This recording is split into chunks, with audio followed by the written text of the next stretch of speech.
Salut les amis, j'espère que vous allez bien. Pour ma part, ça va, alhamdoulilah. Anubis par-ci, Osiris par-là, les momies, mais il n'y a pas que l'Égypte dans la vie.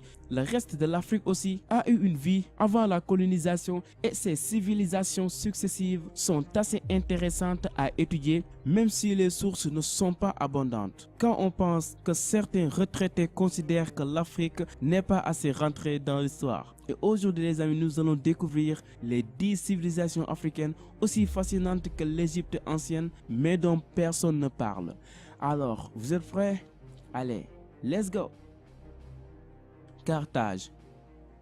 Fondée par des colons phéniciens, Carthage devient une plaque tournante très puissante commercialement au IVe siècle avant Jésus-Christ. L'organisation politique et sociale y était semblable à ce qui se pratiquait à Rome, avec une puissance économique sans précédent basée sur une diversification à la fois agricole, maritime et sur la qualité de la manufacture locale. La ville s'impose comme un sérieux concurrent pour Rome qui décide sous le commandement de Scipion l'Africain de la brûler une fois Hannibal et ses éléphants défaits. Le royaume Zoulou. C'est à Shaka Zulu que l'on doit la création du royaume Zoulou au 19e siècle à la suite de conquêtes de territoires annexes de l'Afrique australe. Shaka Zulu est le premier à réaliser le risque que représentent les Blancs en Afrique et décide de s'organiser pour se défendre contre eux. Ses successeurs, qui ont brûlé la moitié de leurs concurrents, mettent sur pied des entraînements militaires très complexes en vue d'affronter les Boers d'Afrique du Sud. Ceux qui cherchent au contraire dans un premier temps à signer des traités de paix, mais se font massacrer en 1838 par les Zoulous après avoir accepté une invitation façon Red Wedding. La réponse ne se fait pas attendre puisque la même année, dans une bataille régulière, les Zoulous se font décriminer. Le pays de Punt. La première référence au pays de Punt dans les écrits égyptiens date du 25e siècle avant Jésus-Christ. Situé probablement sur le territoire actuel de la Somalie et du Soudan, le pays est très mal connu des historiens qui débattent à la fois de son positionnement exact et de son influence véritable sur les civilisations alentours, notamment égyptiennes. Certains textes décrivent ses habitants vivant dans des huttes suspendues au-dessus des rivières et prêtent des attributs magiques à ses habitants. L'Empire du Songhai. Sous domination de l'Empire du Mali entre le XIIe siècle et 1464, l'État Songhai réunissait des Berbères ayant fui les conquêtes arabes d'Afrique du Nord et les Songhai. L'empereur Sarakholé Mohamed Touré prend à partir de 1492 la décision d'islamiser le royaume. Le carrefour de culture et l'héritage de l'Empire du Mali permettent au royaume de bénéficier d'une très grande influence sur le plan culturel et économique. Les livres et l'enseignement attirent les scientifiques de tous les horizons, tandis que les grandes ressources minières et le commerce transsaharien assurent son développement économique. De plus, le Songhai est un centre commercial névralgique pour tous les échanges entre le nord et le sud de l'Afrique. Le royaume de Kouch. Sorte de réplique de l'Égypte ancienne, le royaume de Kouch s'établit sur le territoire actuel du Soudan, au sud de l'Égypte. Son organisation générale rappelait celle des Égyptiens, pyramides, momies et très forte influence commerciale. La plupart des écrits qui attestent de son existence émanent d'Égypte ancienne, ce qui fait que le royaume est décrit comme un territoire belliqueux. Il semble que les femmes y jouaient un rôle prépondérant et que la richesse du royaume se soit bâtie sur l'utilisation de fer. Le royaume finit par être envahi par les Égyptiens au XVIe siècle avant notre ère. La culture Nok.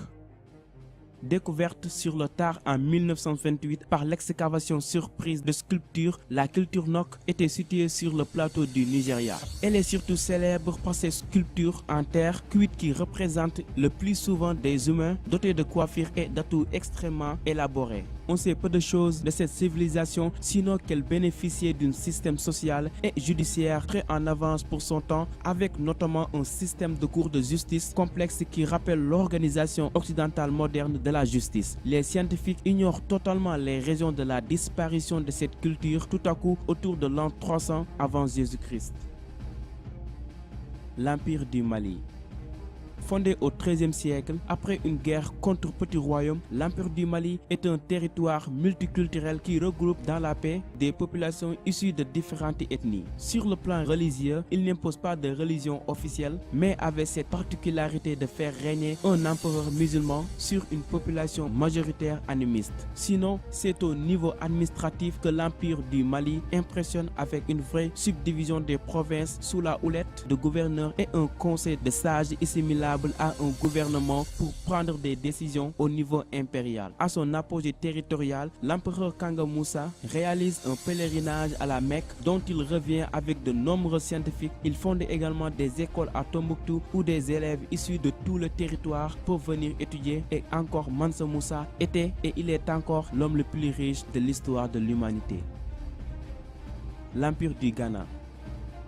Au 8e siècle, l'Empire du Ghana bénéficie de l'occupation du Maghreb par les Arabes pour se positionner comme un important carrefour commercial. Les Arabo-Berbères qui se sont entrés sur son territoire favorisent ce développement. Mais sous la dynastie des Cissé Tounkara, les Arabo-Berbères sont chassés pour favoriser l'unité des Soninké, les populations locales. Les ressources du territoire en or reviennent dès lors entièrement à sa population qui s'enrichit extrêmement rapidement. Peu à peu, certains territoires acquièrent leur indépendance et le royaume se trouve démantelé. Sa capitale se trouva finalement intégrée à l'Empire du Mali en 1240. L'Empire du Ghana était un régime tolérant sur le plan religieux, l'animisme étant considéré comme la religion officielle, mais l'islam se voyait toléré. Parmi les trucs marrants, on compte ce rituel visant à distinguer les coupables des innocents. Les accusés étaient amenés à boire à l'eau croupie. S'ils la vomissaient, c'est qu'ils étaient innocents. Sinon, vous savez la suite.